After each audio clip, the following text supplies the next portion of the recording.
Gracias por su paciencia de esperar hasta lo mejor del día. Quiero agradecer a los organizadores por la invitación.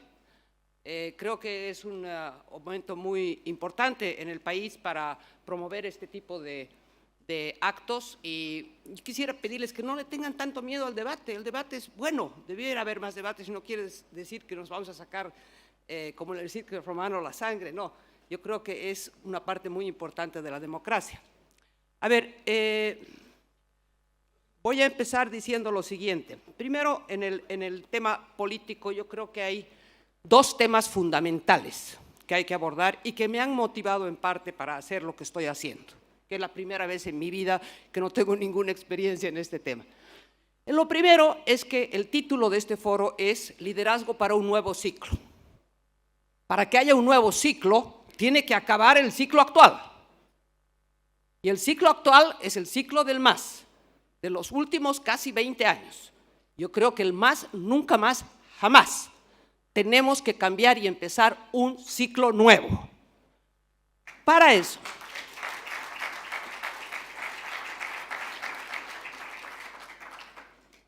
para ganar las elecciones del 2025, estoy convencida de que la oposición tiene que ir con un candidato único. Si la oposición no va con un candidato único, nuevamente se va a fraccionar el voto opositor. Vamos a estar repitiendo todos los errores de los últimos años. Entonces no va a cambiar. Tiene que haber un candidato único de la oposición. Yo soy consciente que no el 100% de los candidatos opositores se van a unir, pero si hay un candidato fuerte que logre el respaldo del 85% del votante opositor, se puede ganar y se debe ganar en primera vuelta. Porque ahí viene el segundo tema. Si por fortuna llega al Palacio de Gobierno, y creo que lo va a hacer, un candidato de la oposición, pero llega en segunda vuelta, estamos perdidos también. Estamos perdidos. Porque para enderezar este país va a haber que tomar medidas muy duras, medidas que no se pueden tomar con un parlamento que no esté apoyando al Ejecutivo. Y el parlamento se elige en primera vuelta. Entonces es importantísimo por eso también tener un candidato único fuerte que pueda ganarle al MAS en primera vuelta. Si eso no sucede, estoy absolutamente segura que si el MAS vuelve a ganar el 2025, Bolivia se convierte en Cuba, Venezuela o Nicaragua, y yo no quiero eso para mi país. No voy a hablar de todos los aspectos de mi propuesta, está pública. El sitio web se llama amparoparabolivia.org. ¿Por qué Amparo para Bolivia? Porque Bolivia necesita amparo. ¿Y quién mejor que amparar este país que Amparo Vallevian? ¿No es verdad? Les voy a decir solamente que la visión es una Bolivia de otro modo. Debemos tener una Bolivia de un modo distinto a la que hemos tenido hasta este momento. Y la propuesta principal trata solo de dos temas: democracia y economía, que creo que son los temas centrales, no los únicos. También hay documentos sectoriales para temas específicos. Pero ¿por qué democracia y economía? Vamos a ver, yo estoy consciente que la palabra democracia a la mayoría de la ciudadanía boliviana no le interesa. Como decía Rodrigo, creo que fue Rodrigo, la gente no come izquierda o derecha. Bueno, la gente tampoco come democracia. Pero cuando te toca vivir en carne propia, que te coarten tu libertad individual, que te roben tu propiedad privada, que no te respeten el voto, ahí sí te va a importar. Es muy importante. Y yo pienso que Bolivia no es un país democrático. Así de sencillo. Es democracia un día cada 5 años, el día de la elección general. Porque evidentemente las elecciones son una característica de una democracia. Pero y entre una elección y la otra, en todos los días, ¿hay separación de poderes? No hay. ¿Hay respeto a la libertad individual? No hay. ¿Hay respeto a la propiedad privada? No hay. Eso no es democracia. Tenemos que restablecer el sistema democrático en Bolivia. Nunca lo hemos tenido de forma perfecta, pero teníamos una democracia muchísimo mejor de lo que tenemos ahora y que la ha destruido el MAS. En materia económica, ustedes saben que también hay muchas cosas de qué hablar. En el corto plazo, yo centro en dos cosas principales: la eliminación del déficit fiscal y arreglar el tema de los dólares. La eliminación del déficit fiscal pasa por lo siguiente. El déficit fiscal son más o menos 27.000 millones de bolivianos. Estoy hablando presupuesto del 2024, confieso que al 2025 todavía no he tenido tiempo de analizarlo. 27.000 millones de bolivianos. Cuando uno habla de cifras así grandes, no le entran a uno en la cabeza, ¿no es verdad? Así que no piensen en eso, solo piensen en 27.000. Con 3 medidas prácticamente se elimina el déficit fiscal. Primero, eliminación de los subsidios a los hidrocarburos. Eso es políticamente incorrecto decirlo, pero yo lo vengo diciendo desde hace un año y me alegra haberlo oído a Blanco, que también lo dice.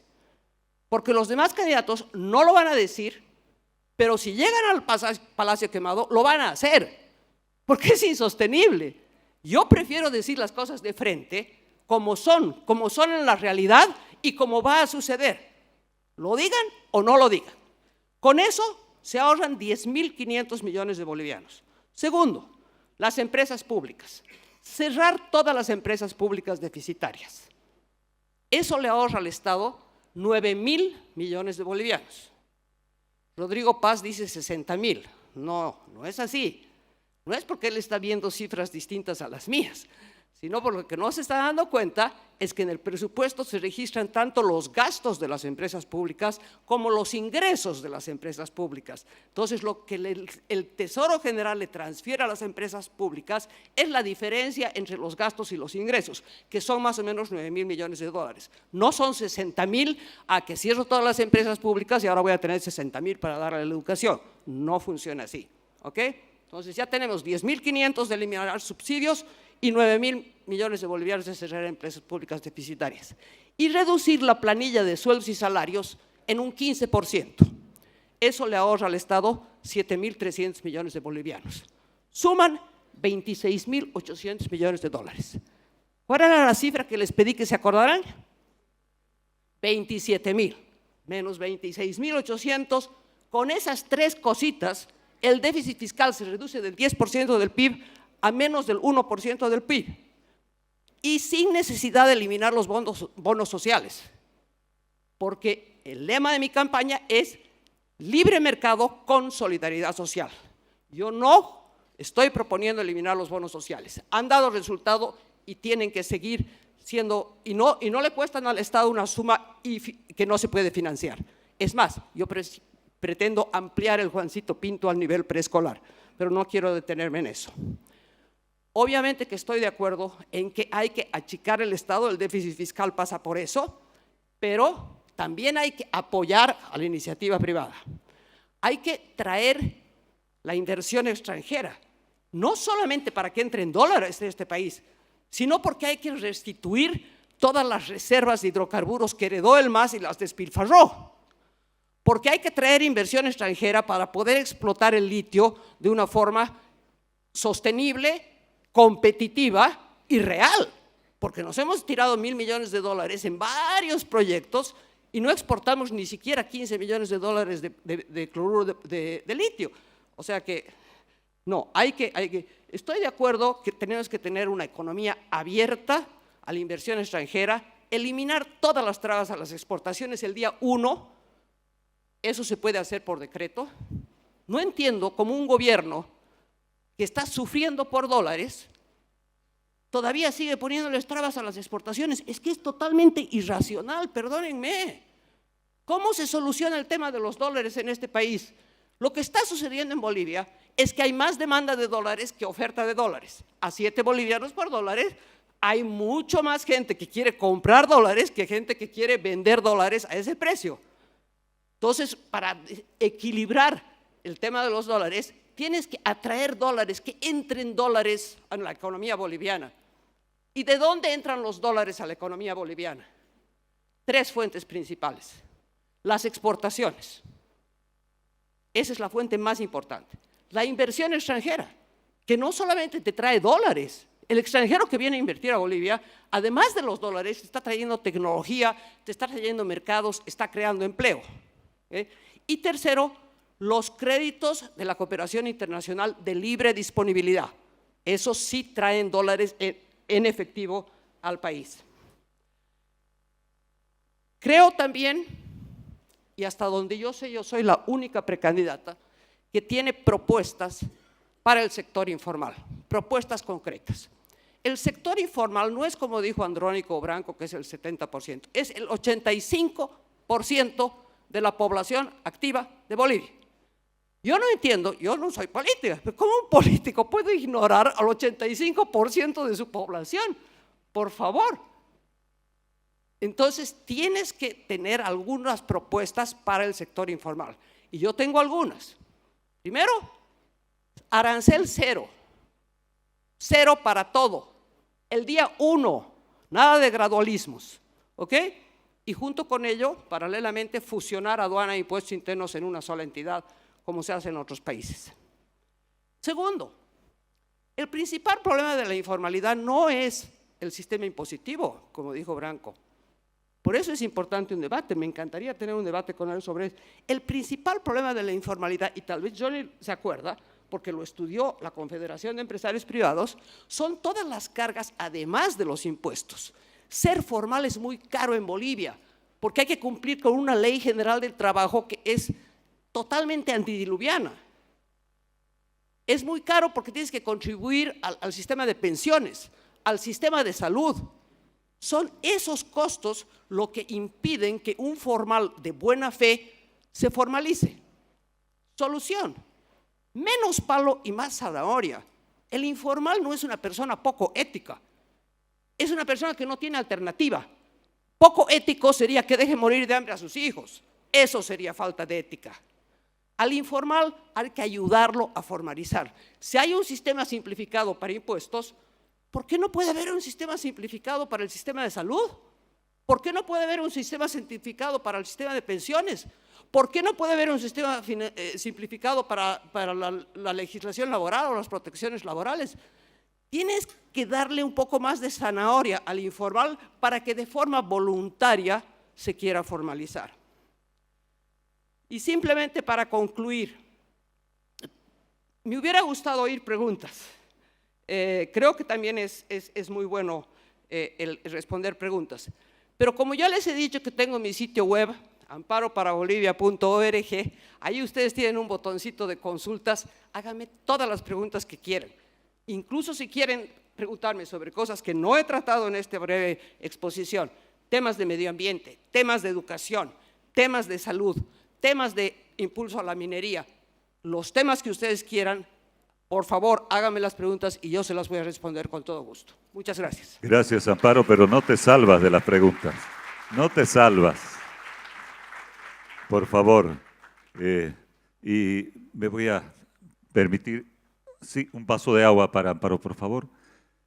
Hacerte la primera pregunta. Amparo, ¿cómo se te ocurre ser candidata a la presidencia de la República sin un partido? ¿Cómo se llega a la presidencia de un país sin un instrumento político? A ver, hay dos temas en esa pregunta implícitos, ¿ok? Uno es, ¿cómo vas a hacer campaña sin un partido? Sin una estructura partidaria que tenga representatividad de todos los departamentos, con una casa de campaña, etcétera, etcétera. Hay manera de ver esa hacer política a la antigua, ¿ok? Hoy en día yo creo que se puede hacer mucha política sin necesidad de todas esas estructuras a través de las redes sociales y apoyándose en grupos de voluntarios, que es lo que yo estoy haciendo. El segundo aspecto de tu pregunta es más de orden legal. Un candidato no puede inscribirse como candidato, todos somos precandidatos hoy día, ¿ok?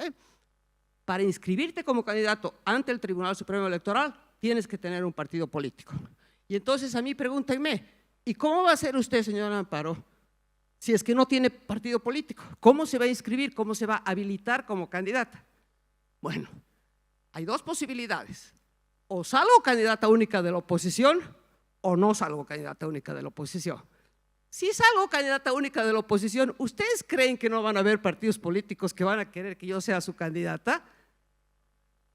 O sea, si yo salgo candidata única de la oposición, los propios partidos van a querer. Y no solo yo, cualquier persona que salga candidato único de la oposición. Porque ellos también están en riesgo de que desaparezcan sus siglas si no logran un porcentaje X. Además que como ahorita estoy en un bloque, como todos ustedes saben, en el bloque de la Unidad Democrática, con otros 5 líderes políticos.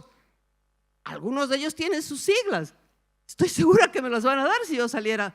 Ahora, si no salgo candidata única de la oposición, ¿para qué necesito partido?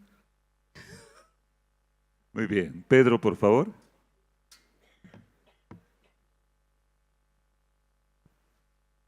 Amparo, no creo que en este espacio no se tenga que hablar y conocer el criterio suyo en particular acerca de esa espantosa saga de feminicidios e infanticidios, cerca de un centenar de feminicidios en un año y un poco más. ¿Qué opinión tiene usted acerca de esto y cómo cree que se puede, no sé si se podrá controlar de alguna manera, pero no podemos permanecer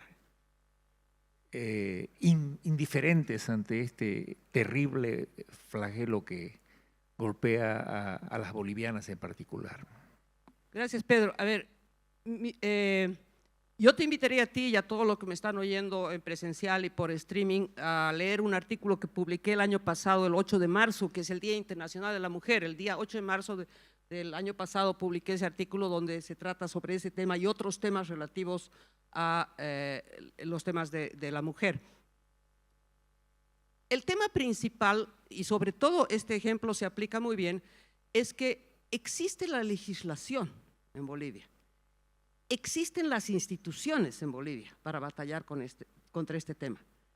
El problema no es falta de leyes o de instituciones, el problema es el cumplimiento de la ley. Y esto se aplica no solamente al tema de los feminicidios, a muchos otros temas. Cualquier problema hay en Bolivia, tenemos que pasar una ley y se va a resolver el problema pasando una ley. Aquí lo que falta en nuestro país es lo que ni siquiera tenemos la palabra en castellano. El enforcement de la ley, el cumplimiento efectivo de la ley. Eso es lo que falta. Y en el tema de los feminicidios, si las instituciones aplican la normativa legal, se puede reducir significativamente ese tema. Gracias, Daniel. Gracias. Siempre, tal vez requiriendo algo más sobre la exposición de Amparo, ya en la parte técnica que hace propiamente dicho a las elecciones. Y muy pocos nos hemos referido a este tema que, como alguien lo dijo, es de vital importancia.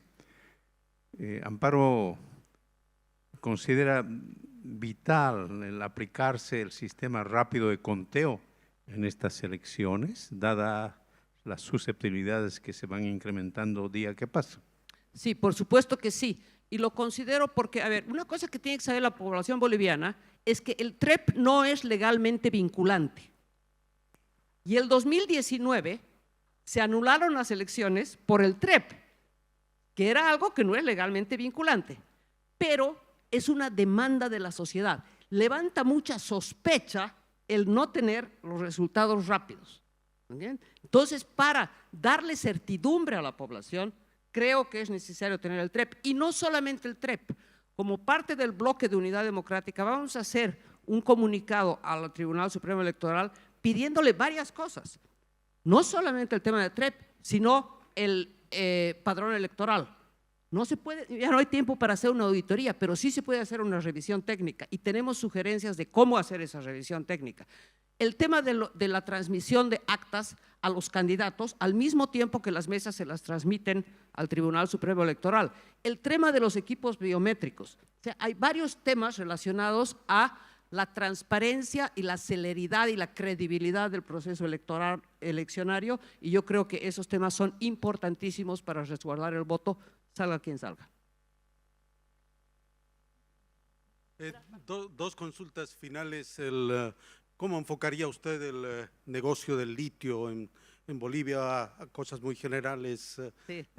Y segundo, quisiera terminar un poco resaltando su personalidad en el sentido de cuál va a ser la impronta que nos ofrece Amparo Vallivian, qué valor agregado vamos a tener en esa única candidata.